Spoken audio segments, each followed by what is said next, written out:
नमस्कार, मी भाग्यश्री पाठक. मार्केट आणि मी हा सोप्या मराठीतून शेअर मार्केट समजावून सांगण्याचा माझा एक उपक्रम आहे. ट्रम्प आणि टॅरिफ हे काही समीकरण संपत नाही आहे. आता ट्रम्पनी दक्षिण कोरियाकडे मोर्चा वळवला आहे आणि दक्षिण कोरियावर 15% 25% टॅरिफ लावला आहे.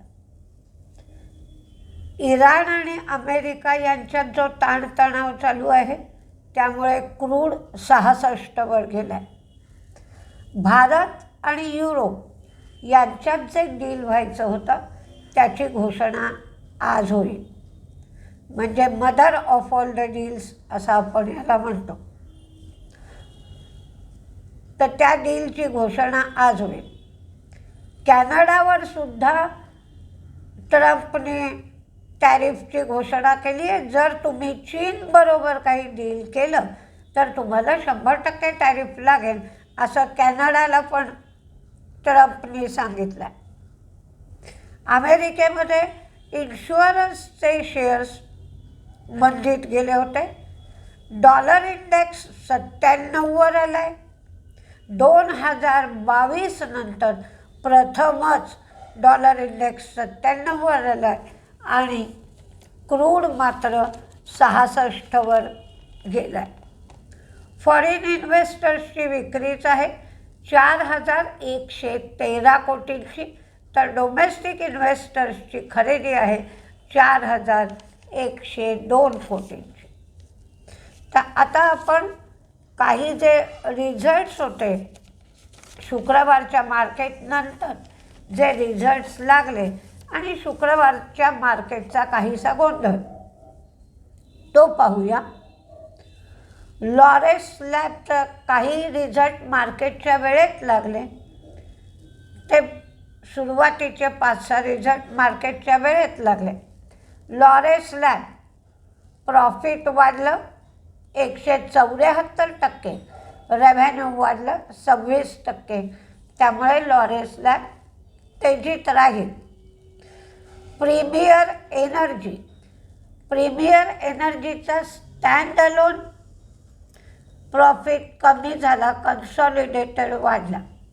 गोदरेज कन्झ्युमर प्रॉफिट फ्लॅट राहिला आहे, रेव्हेन्यू आणि मार्जिन वाढले. इंडिया सिमेंटला लॉस झाला आहे, रेव्हेन्यू वाढला आहे. अर्बनला लॉस झाला आहे 21 कोटी रुपयाचा, पण त्याने अंबर एंटरप्राइजेस बरोबर नेटिव्ह या ब्रँडखाली प्रॉडक्टचं मॅन्युफॅक्चरिंग आणि सप्लाय करण्यासाठी करार केला आहे. त्यामुळे अंबर एंटरप्राइजेस आणि अर्बन दोन्हीही तेजीत राहू शकतो.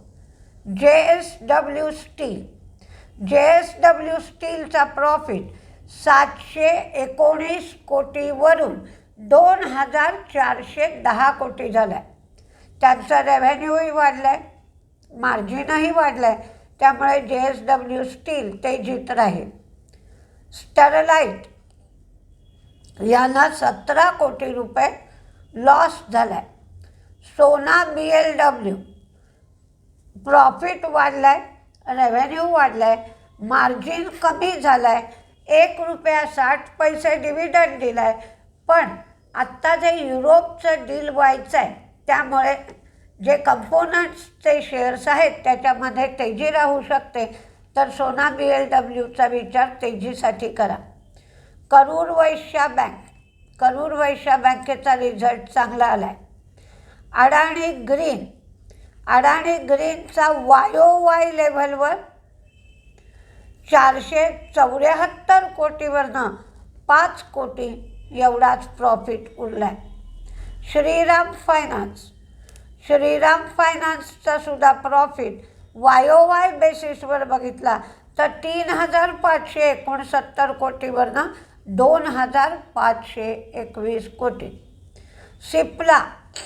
सिप्लाचाही रिझल्ट खराब आहे, प्रॉफिट कमी झाला आहे. अडाणी एनर्जीचाही रिझल्ट चांगला नाही आहे. एम्फसिस, MPHASIS त्यांचाही रिझल्ट चांगला नाही आहे, प्रॉफिट कमी झाला आहे. इंडिगोचाही प्रॉफिट कमी झाला आहे. शुक्रवारी पेटीएमचा शेअर पडला होता. तर तो का पडला? तर RBIच्या सर्क्युलरप्रमाणे पेमेंट ॲक्सेप्टन्स डिव्हाइस म्हणजे साऊंड बॉक्स किंवा EDC मशीन याच्या बाबतीत तुम्ही जर Tier 3 ते Tier 6 सेक्टरसाठी तुम्ही ती वापरत असाल तर त्यासाठी तुम्हाला इन्सेंटिव्ह दिला जात होता आणि ह्या इन्सेंटिव्हची मुदत 31 डिसेंबर 2025ला संपली. तर हा इन्सेंटिव्ह 128 कोटींचा दिला जात होता. ही मुदत वाढवण्यात आली नाही किंवा दुसऱ्या प्रकाराने इन्सेंटिव्ह सुरू केलेला नाही, त्यामुळं पेटीएमचा शेअर पडला. इंडसइंड बँकेचा प्रॉफिट 90% कमी झाला, कारण म्युच्युअल फंड इंडस्ट्रीचा स्ट्रेस वाढल्यामुळे इंडसइंड बँकेचा प्रॉफिट कमी झाला, तर मंदीत राहू शकते. अडाणीवर समन्स इश्यू करण्यासाठी कोर्टाकडे परवानगी मागण्यात आली, म्हणून शुक्रवारी अडाणी ग्रुपचे सगळे शेअर पडले होते. सिटी युनियन बँकेने मात्र झाशीला नवीन शाखा उघडली. वेदांता अंबे 2A या वेलमध्ये त्यांना हायड्रोकार्बन गॅस मिळाला आहे, त्यामुळे वेदांता तेजीत राहील. इन्फोसिसने झुरिच इथं नवीन ऑफिस सुरू केलं आहे. PTC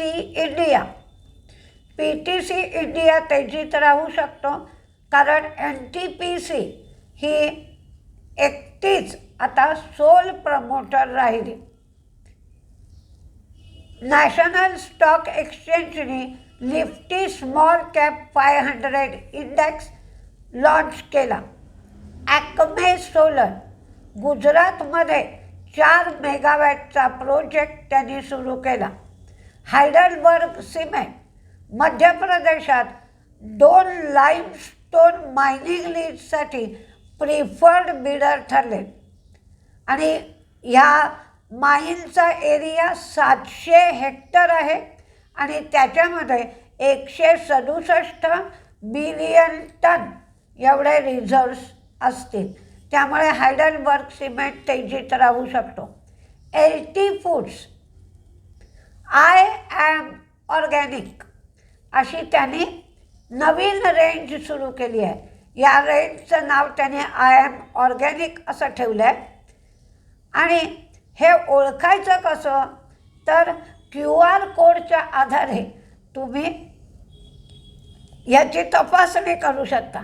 त्याच्यामध्ये बासमती आणि सोना मसुरी राईसचा त्यांनी समावेश केला आहे. फक्त आपण मार्केट QR कोडनी पाहू शकत नाही की आज मार्केट तेजीत राहील का आज मार्केट मंदीत राहील. सगळ्यांची मजा होईल जर QR कोडनी तपासता आलं तर. मारुती 1183 कोटीची टॅक्स ऑर्डर फायनल मारुतीला देण्यात आली आहे. पिरामल फायनान्सचा रिझल्ट खूप छान आहे. त्यांचं प्रॉफिट 38 कोटीवरनं 400 कोटी झालं आहे, तर पिरामल फायनान्स तेजीत राहू शकतो. त्यांचं नेट इंटरेस्ट इन्कमसुद्धा 31% वाढला आहे. वेल्स्पन स्पेशालिटीसुद्धा तेजीत राहील, कारण तोट्यातून फायद्यात आली आहे. फायदा वाढला आहे, रेव्हेन्यू वाढला आहे आणि मार्जिनही वाढला आहे. गंधार ऑइलचा रिझल्टही सुंदर लागला आहे. प्रॉफिट, रेव्हेन्यू, मार्जिन वाढलं आहे, तर तेजीत राहण्याची शक्यता आहे. पण श्याम मेटॅलिक्सच्या बाबतीत मात्र प्रॉफिट, रेव्हेन्यू, मार्जिन सगळ्याच गोष्टी कमी झाल्या. JTL JTLचा रिझल्ट चांगला आहे, सगळ्या गोष्टी वाढल्या आहेत. IFBचा प्रॉफिट कमी झाला आहे, रेव्हेन्यू वाढला आहे, 5.4% एवढं मार्जिन आहे. चेन्नई पेट्रोचा प्रॉफिट रेव्हेन्यू दोन्ही कमी झाला आहे, मार्जिन मात्र वाढला आहे. सुंदरम होम फायनान्स प्रॉफिट वाढले, डिस्बर्समेंट पण वाढले आहेत. MCX तेजीत राहील कारण प्रॉफिट दुप्पट झालं आहे. 197 कोटीचं 401 कोटी प्रॉफिट झालं आहे, रेव्हेन्यू 78% वाढला आहे, मार्जिनही वाढला आहे. BPCLचा रिझल्ट चांगला आहे, प्रॉफिट 17% वाढलं, रेव्हेन्यू 13% वाढला, मार्जिनही वाढलं. 10 रुपये डिव्हिडंड दिला. 2 फेब्रुवारी रेकॉर्ड डेट आहे. ॲक्सिस बँकेचं प्रॉफिट 2.9% वाढलं, NII वाढलं आणि ॲसेट क्वालिटी सुधारली आहे, म्हणजे ग्रॉस आणि नेट NPA कमी झाले. डिस्बर्समेंट वाढले आहेत, ॲडव्हान्सेसही वाढले, डिपॉझिट्सही वाढले. पिकॅडली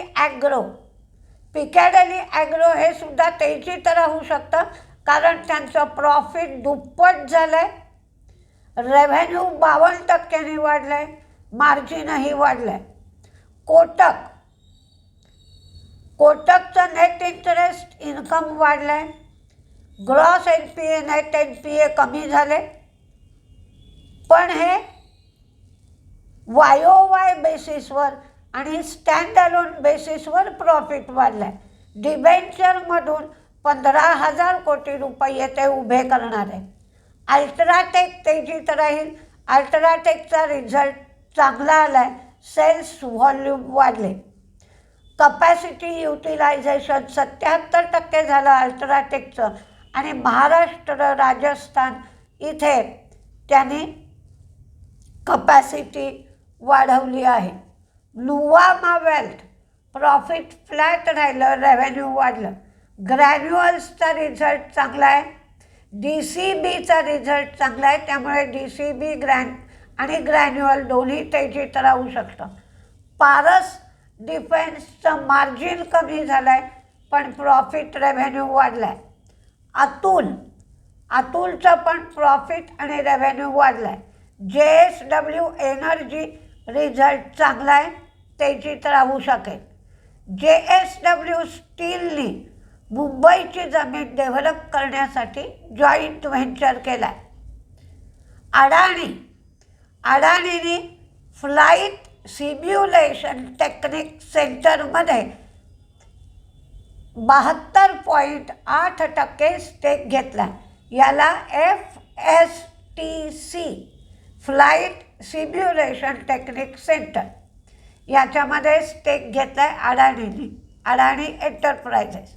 झायडस लाईफ हा मात्र मंदीत राहील. त्यांच्या अंकलेश्वर युनिट 2ला 3 आपत्ती दाखवल्या आहेत आणि याचं इन्स्पेक्शन 19 ते 23 या काळामध्ये USFDAने केलं. तर त्याच्याविरुद्ध टॉरेंट फार्माच्या दाहेज युनिटचं इन्स्पेक्शन 19 ते 23 याच काळात झालं होतं आणि त्यांना कोणतंही ऑब्झर्वेशन किंवा त्रुटी दिली नाही. म्हणजे टॉरेंट फार्मा तेजीत राहील तर झायडस लाईफ मंदीत राहू शकतो. PG इलेक्ट्रोप्लास त्यांनी महाराष्ट्रात 72 एकर जमीन खरेदी केली आहे. टॉरेंट फार्माने JB केमिकलमध्ये 2.36% हिस्सेदारी घेतली. आता त्यांची एकंदर हिस्सेदारी 48.75 झाली. शुक्रवारी रुपया मात्र खूप घसरला होता. 91.97 एवढी रुपयाची लेव्हल झाली होती. हे एक मार्केट पडण्याचं शुक्रवारचं आणखीन एक कारण होतं. आज युरोपबरोबरच्या डीलची घोषणा होईल, त्यामुळे काही शेअर त्या संदर्भातही दिले आहेत. तर कोणते शेअर तेजीत राहतील हे पाहूया. KPR mills, Gokuldas export, JSW energy, JSW steel, Heidelberg cement, SBFC finance, UltraTech, Sona BLW, Akums, Bharat forge, Piramal finance, MCX, BPCL, Axis bank, Torrent pharma, HUL, Godrej consumer, Amber enterprises, PTC India, Granules, DCB bank, Kotak Mahindra bank, Nalco, Hindalco, Hindustan zinc, Welspun living आणि Welspun speciality, Aarti industry, Gravita, Kirloskar pneumatic जो incentive सरकार देतं तर PLI स्कीमखाली, तर यांची निवड झाली आहे किर्लोस्कर न्यूमॅटिकची, म्हणून तो तेजीत दिला. तर मंदीमध्ये लुवामा वेल्थ आणि झायडस लाईफ हे 2 शेअर मंदीत देण्यात आले. तर बघूया आज काय काय होत आहे ते. पण मार्केट तेजीत उघडण्याची शक्यता वाटते. एक सेन्सेक्स 250 पॉईंटच्या आसपास तेजीत उघडेल, पण त्यानंतर जशा बातम्या येतील, कारण आज बातम्यांचा खुराक पुष्कळ असेल, की बजेटच्या संदर्भात काही जे कळलं असेल ते येईल, युरोप डीलच्या संदर्भात येईल, त्याचप्रमाणे अमेरिकेमध्ये फेड उद्या इंटरेस्ट रेट जाहीर करेल, तर त्याच्या बातम्या येतील आणि टॅरिफच्या आणि याच्या बातम्या सुरूच असतात. त्यामुळे बातम्या भरपूर येतील. पण हल्ली बातमी पॉझिटिव्ह आली तर एवढा परिणाम दिसत नाही, पण बातमी निगेटिव्ह आली तर त्याचा मोठ्या प्रमाणात परिणाम होतोय, कारण काहीशी निराशा लोकांमध्ये दिसते. तर या सगळ्याचा विचार करून तुम्ही मार्केटकडे लक्ष द्या. बघूया काय होतं आहे. नमस्ते.